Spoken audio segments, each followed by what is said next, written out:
On December 8th, in 2023, it will be the 35th anniversary of the AKAI MPC.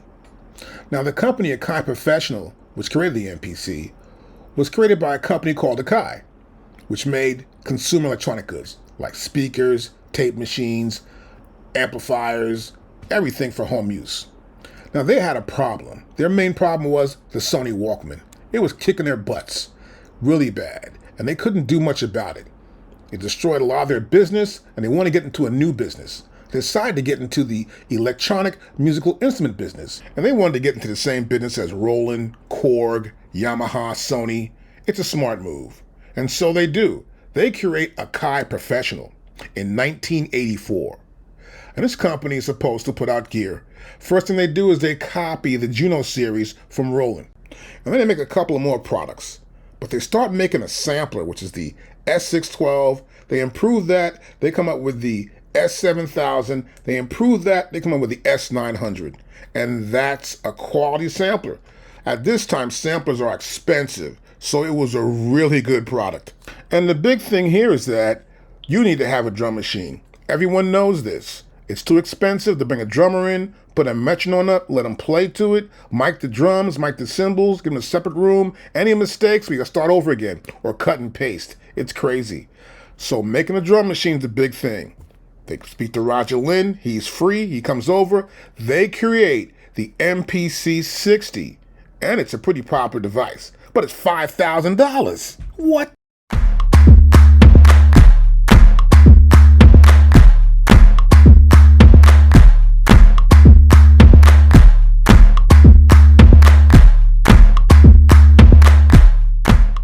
So we're going into 1989, and so the world is changing. We got Berlin Wall falling down, it's crumbling. Oh, whoa, they're gonna be free. We got something big happening. They make a document for the World Wide Web. They start the internet in that same year, 1989, and Roger Lynn is happy. The machine's selling for $5,000 each. What the hell? I can't afford that. I'm thinking like, I'm not buying that machine. I've got an SB1200. It's smoking, love it.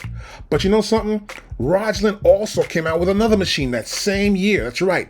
In 1988, on December 8th, he also released, along with AKAI, the ASQ10. And this is the MPC without the MPC. It's just a sequencer, pretty much.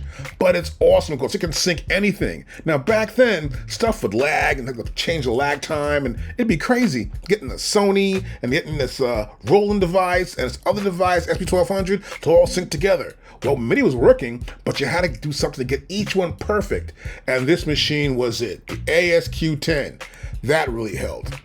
But the SB1200 was still kicking their ass.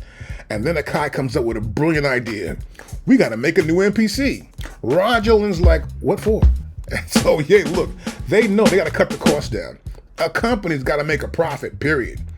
And so they cut the cost down, they make it smaller, they break out plastic, the biggest doughy plastic you've ever seen. Some grayed out molds they put on top there. It looks kind of cheesy. They change the pad feel, all that kind of stuff goes on. They keep the sequencer, they put it out again, and it's selling. You know why? Now it's $1,800. And this is a smart move because it makes it more affordable for the average person to get in there. At this point, studios are getting more customers who aren't actually professional, who come in with a beat, they want to do a songwriting idea, they want to do some commercials. It starts to grow as an idea that more non-professionals are now making music and understanding how the whole process works, and the cost is coming down, and studios get more clients. Now, Roger Lynn didn't give up on the idea. He's like, wait a minute, we need higher profit. He wants to make more money. Can't blame the guy. And so Roger comes out with this dope machine, the MPC 3000. It's a professional MPC. It's got all the bells and whistles, 8 outs, great converters, sounds really cool, and the quantized functions are perfect. And they're selling for $3,500 each. Now, they're selling pretty good. They're a popular item, but not as popular as the MPC 62. But they have both sides of the equation. They got for the guy who can't afford the big one, and for the guy who can afford the masterful, powerful MPC 3000. And Roger Lynn's contract ends around 1995. So AKAI Professionals happy. From here on, it's all profit.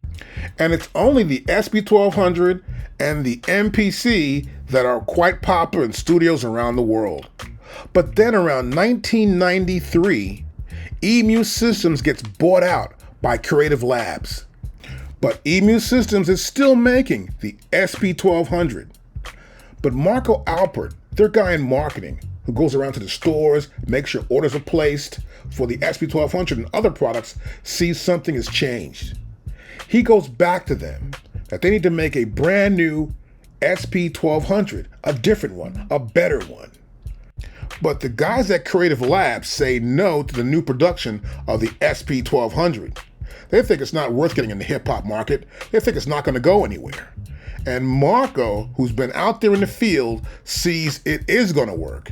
So Marco realized his information is not valued. He decides to leave the company. It's not worth it. Marco wants to work, but he wants to be a consultant. And a friend of his tells him AKAI is looking for a marketing guy to work with him. Now, AKAI didn't like their marketing team in Texas. It wasn't doing it for them.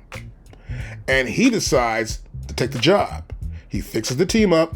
He gets rid of that team there, moves it out to the West Coast, and develops a better team to get a better perspective on how AKAI's gear is selling in America, and how they can do better. And Marco is making great suggestions. Then he comes up with this other suggestion about the MPC and how AKAI Professional needs to make a brand new MPC. He's been in the marketplace. He knows the kids want one for their home production. Now, the MPC 3000 is pretty costly for the average person at that point. But to make a cheaper one, he sees it will sell. They don't listen. He tells them again, the next meeting, you've got to make a brand new MPC. Marco sees it's happening all over again. And now he gets more determined. He tells them, why did you hire me? You wanted my expertise, and you wanted me to tell you what's going on in the marketplace. And this is it. What's up? They realize they got to listen. And they listen. So AKAI Professional gets together with Marco Alpert and their team in England and back in Japan, and he makes trips back and forth. And then, by 1997, the product is ready for the marketplace. They release the MPC 2000 in 1997, and AKAI Professional is shocked. They sell the most MPCs ever in the history of the company then. They sold 10,000 MPCs. It was the largest selling MPC at that time. But after that, they improved it again and came out with the MPC 2000 XL. It is the largest selling MPC ever in the history of AKAI Professional. It is the largest selling device in the history of AKAI Professional. It is the largest selling MPC around the world. That's right, it's a used market for it, and it's loved everywhere. Every country, Thailand, Singapore, Africa, I don't care where you go, any continent, it is the #1 MPC in the world. And this all happens because someone finally listened to Marco Alpert and said, look, he's right. And it's not just hip hop or rappers. It's also house music and deep house club music out of Chicago. These guys love that machine. There are rock and rollers that use it for bands. It is the most loved MPC.